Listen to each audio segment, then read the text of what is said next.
Dear students, as you all are aware that we teachers of Media and Moria Senior Secondary School are not leaving any stone unturned to help you continue your studies even in this lockdown period.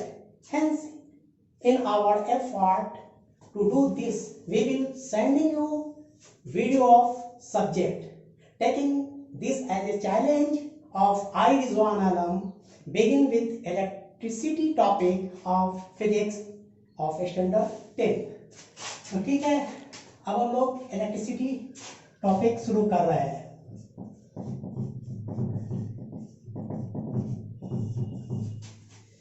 जैसा कि electricity के बारे में आप बहुत पहले से जानते हैं, जैसे आप बल्ब जल रहा है तो आप जानते हैं कि इलेक्ट्रिसिटी से हुआ, या टीवी चल रहा है, या आप मोबाइल चार्ज कर रहे हो, या कंप्यूटर चला रहे हैं, या फ्रिज चल रहा है, या पंखा चल रहा है, ये सब क्या है, सब इलेक्ट्रिसिटी का ही कॉज है, कारण से ये चल रहा है।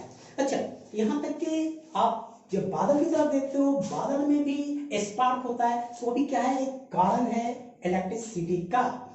फिर जब आप कभी कुछ देखते हो, किस चीज को हम जब आंख से देखते हैं, तो ब्रेन को जो मैसेज जो सेंड हो रहा है, वो एक सिग्नल जो जाता है मैसेज का, वो इलेक्ट्रिसिटी के जरिए जाता है। और यहाँ तक कि जब हम, जैसे हमने यहाँ पे कुछ इलेक्ट्रिसिटी एक वर्ड लिखा, तो इसमें जो इंक और बोर्ड में क्या हो गया, स्टिक हो गया, तो ये भी रीजन क्या है, इलेक्ट्रिसिटी का ही है। तो ठीक है, ये इलेक्ट्रिसिटी बहुत ही वाइड और बहुत ही इंपॉर्टेंट टॉपिक है, लेकिन ये इतना वाइड है कि इसको आप एक टॉपिक में नहीं डाल सकते, इसलिए अब लेकिन इसमें हमको ये समझना होगा कि आखिर जो इलेक्ट्रिसिटी इतना वाइड टॉपिक है, तो इस इलेक्ट्रिसिटी का बेसिक कॉज क्या है। बेसिक कॉज इसका जो है वो इलेक्ट्रिक चार्ज है, इलेक्ट्रिक चार्ज। और इलेक्ट्रिसिटी तो हमको सबको पता है कि ये तो एक एनर्जी है, लेकिन ये एनर्जी कह देने से सिर्फ नहीं होगा, बल्कि इलेक्ट्रिसिटी का मतलब ये होता है कि स्टडी ऑफ चार्जेस, यानी चार्ज की स्टडी हमको करनी होगी। चार्ज की स्टडी हम करते हैं, वो कहलाता है इलेक्ट्रिसिटी। ठीक है, तो चार्ज की स्टडी जब हम करते हैं, तो चार्ज के इसके बहुत तरह से हमको करना होता है। चार्ज कभी रेस्ट में है, तो वो अपना इन्फ्लुएंस या अपने कैरेक्टर या अपने प्रॉपर्टी जो भी है, अपने बिहेवियर को जो शो कर रहा है, उसकी स्टडी हमको करनी पड़ती है। जब वो मोशन में चार्ज होता है, तब भी उसकी स्टडी हमको करनी पड़ती है। तो ये सब जो स्टडी है, वो एक टॉपिक में नहीं हो सकता है, इसकी स्टडी को हम लोग अलग अलग तरह के टॉपिक में करते हैं। जैसे अब चार्ज अगर रेस्ट में है, तो क्या होगा, ये अपने इन्फ्लुएंस को, ये अपने कैरेक्टर को, अपने बिहेवियर को, अपनी प्रॉपर्टी को ये जो शो करेगा। तो अब जब ये अपने प्रॉपर्टी को शो करता है, तो इसकी स्टडी हमको करनी होती है। तो इसकी स्टडी करने के लिए हमको करना पड़ता है वो टॉपिक जिसको हम कहते हैं इलेक्ट्रोस्टैटिक।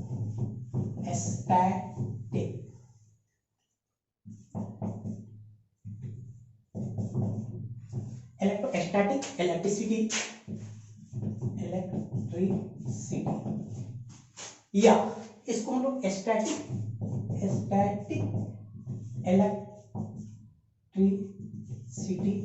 इलेक्ट्रिसिटी बोलते हैं। तो इसमें हम लोग क्या होता है, रेस्ट, चार्ज जब रेस्ट में है, तो उसकी स्टडी हम लोग किस में करते हैं, इलेक्ट्रोस्टैटिक में, यानी चार्ज रुका हुआ है। अब चार्ज अगर मोशन में है, तो उसकी स्टडी जब हमको करना होगा, तो उसको हम कहते हैं करंट इलेक्ट्रिसिटी।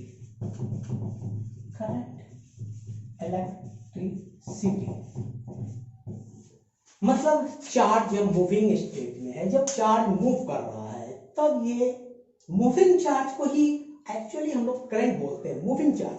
तो चार्ज जब मूव कर रहा है, तो उसका जो बिहेवियर होगा, वो अपनी कैरेक्टरिस्टिक जो शो करेगा, वो अपने जो प्रॉपर्टी को शो कर रहा है, क्या इन्फ्लुएंस डाल रहा है, ये सारी चीज की स्टडी जो हम लोग करेंगे, वो करंट इलेक्ट्रिसिटी में करते हैं।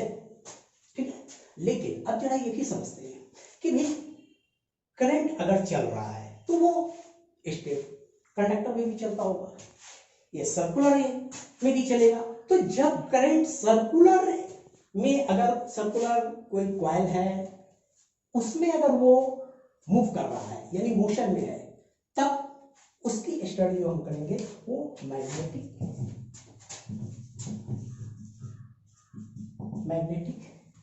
इफेक्ट। ठीक है। अच्छा, अब चौथी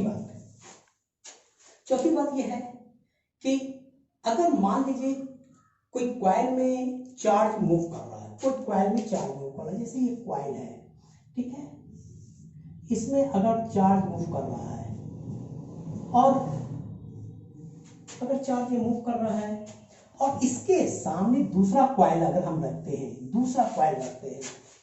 इसमें क्या है, चार्ज नहीं है, इसमें चार्ज मूव कर रहा है, ठीक है। अब इस चार्ज की वजह से इस कॉइल में करंट इंड्यूस हो जाता है। तो इसकी जो स्टडी करते हैं हम लोग, ये स्टडी जो होती है वो इलेक्ट्रोमैग्नेटिक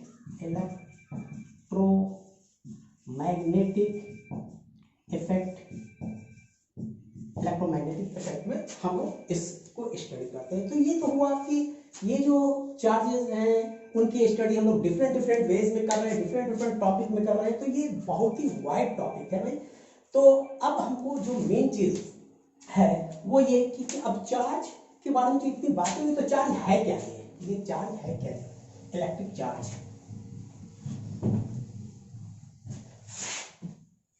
इलेक्ट्रिक चार्ज यानी ये एक प्रॉपर्टी है, किसी भी पार्टिकल्स का एक प्रॉपर्टी डेवलप होता है और उस प्रॉपर्टी की वजह से ये दूसरे पार्टिकल्स पे अपना इफेक्ट शो करता है, अपना इन्फ्लुएंस शो करता है, ठीक है। तो उसी को हम कहते हैं इलेक्ट्रिक चार्ज। तो इसका जो डिफिनेशन की बात करेंगे तो डिफिनेशन कुछ होगा, electric charge is a property of matter developed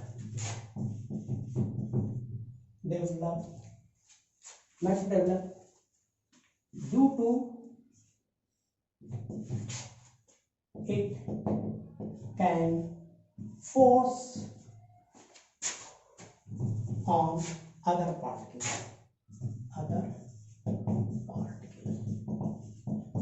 मतलब इलेक्ट्रिक चार्ज किसी भी मैटर में एक प्रॉपर्टी डेवलप हो जाता है और उसके कारण वो दूसरे पार्टिकल्स के ऊपर एक फोर्स एक्सर्ट करता है और इसी को हम कहते हैं ये इलेक्ट्रिक चार्ज। अच्छा, अब ये इलेक्ट्रिक चार्ज की बात हो गई। अब यहाँ पे हम लोग देखेंगे कि ये चार्ज जो है वो उसके प्रकार कितने हैं, काइंड्स कितने हैं। तो kinds of charge,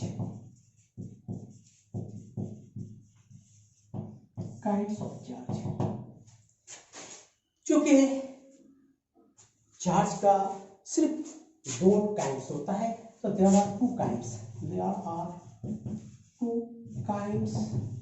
of charge, electric charge. One positive charge,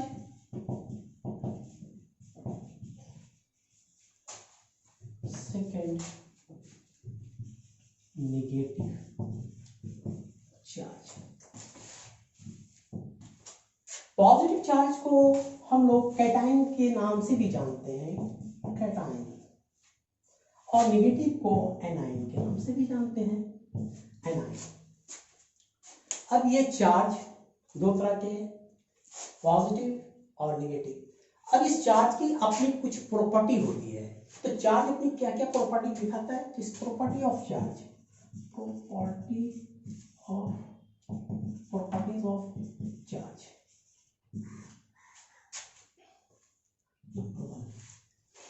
यानी सेम चार्ज को अगर ये चार्ज बॉडीज है और यहाँ भी एक चार्ज बॉडीज है और इस दोनों चार्ज बॉडी के चार्ज बॉडीज है, चार्ज बॉडी है, इस दोनों चार्ज बॉडी को अगर हम किसी डिस्टेंस पे रखें तो ये क्या होता है कि या तो ये रिपेल करेगा या अट्रैक्ट करेगा। तो अब ये सवाल उठता है कि वो कब अट्रैक्ट और कब वो रिपेल होगा। तो अगर हम यहाँ पे सेम चार्ज रखते हैं, दोनों पे चार्ज क्या है, सेम चार्ज है, दोनों बॉडी के ऊपर सेम चार्ज है, तो जब सेम चार्ज होगा तो ये क्या होगा, ये रिपेल होगा, यानी एक दूसरे से हटेगा, ये दूसरे से हटेगा, तो इसको कहते हैं रिपल्सन। और दूसरा कि या ये दोनों पे पॉजिटिव हो या दोनों पे नेगेटिव हो, मतलब दोनों तरह से हम देखते हैं कि दोनों पे सेम चार्ज है, तो इस समय भी क्या होगा, रिपल्सन होगा, रिपल्सन। लेकिन अगर चार्ज अपोजिट हो, जैसे पॉजिटिव चार्ज यहाँ है, ये नेगेटिव चार्ज है, तब ये दोनों को अगर किसी डिस्टेंस पे रखेंगे तो क्या होगा, दोनों पे चार्ज जो है अलग अलग है, तो अलग अलग मतलब डिफरेंट चार्ज है, जिसको हम लोग अनलाइक चार्ज भी बोलते हैं, और जो सेम होते हैं उसको लाइक चार्ज भी बोलते हैं। तो अनलाइक चार्ज या डिफरेंट चार्जेस जब होते हैं तो इन पे जो फोर्स होता है, वो फोर्स डेवलप होता है, तो वो एक दूसरे को अट्रैक्ट करते हैं अपनी तरफ, यानी इसको यहाँ पे जो होगा इन दोनों के बीच में अट्रैक्शन फोर्स होगा, अट्रैक्शन फोर्स। तो ये तो हुआ चार्ज की अपनी प्रॉपर्टीज। अब किसी भी पार्टिकल्स के ऊपर मिनिमम जो चार्जेस होते हैं, मिनिमम जो चार्ज हो सकते हैं वो कितने होते हैं, मिनिमम चार्ज